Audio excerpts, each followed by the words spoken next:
My name is Anthony Brodsky, and I will be discussing the income inequality and economic growth of Italy.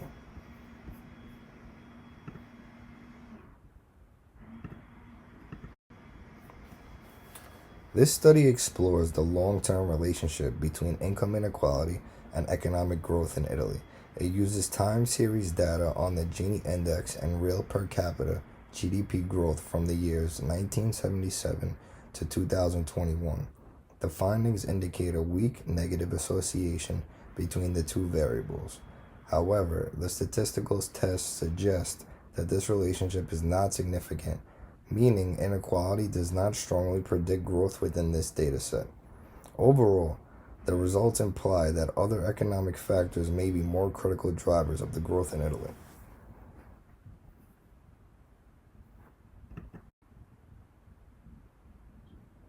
Figure 1. Figure 1 shows the changes in income inequality measured by the Gini index and economic growth, which is measured by the real per capita GDP growth over time. In the early 1980s, the Gini index experienced a sharp decline, indicating a reduction in income inequality. This was followed by a notable rise throughout the 1990s, reaching a peak in that decade. From the 2000s onward, the Gini index remained relatively stable, with only slight increases and decreases. GDP growth followed a different trajectory. It rose slightly in the 1970s, then remained relatively flat until the early 2000s, after which it saw significant drops during the 2008 financial crisis and the 2020 COVID-19 pandemic.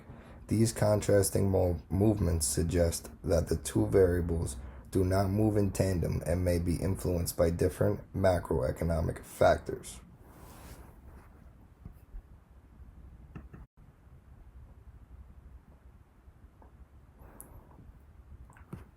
Table 1 summarizes the statistical properties of both the Gini index and GDP growth over the 36-year period.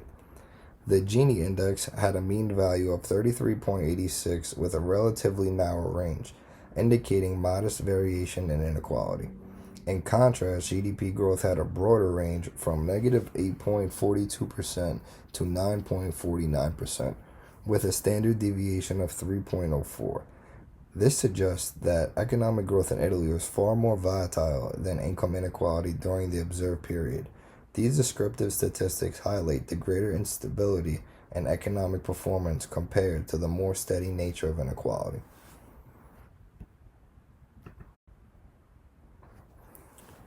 Figure 2 presents a scatter plot of GDP growth against the Gini index, with a fitted regression line to illustrate the potential relationship.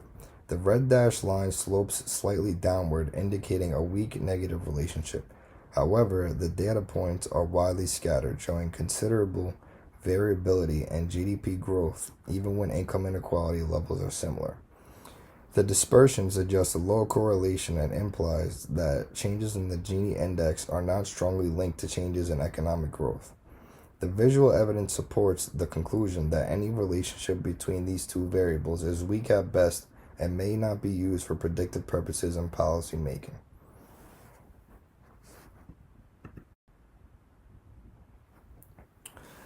The regression results in Table 2 provide a statistical summary of how well income inequality predicts economic growth. The coefficient for the Gini index is negative 0.2598, indicating that a 1-point increase in the Gini is associated with a 0.26 percentage point decline in GDP growth. However, this relationship is not statistically significant, as shown by a p-value of 0.388. The R2 value is only 0.022, meaning the model explains just 2.2% of the variance in GDP growth. The adjusted R2 is negative, suggesting the model fits worse than a simple average.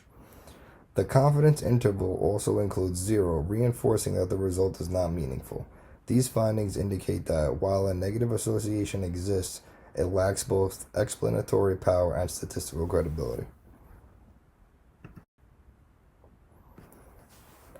The conclusion draws from the regression analysis and scatter plot to assert that although the data shows a negative relationship between income inequality and economic growth, the link is statistically weak and unreliable.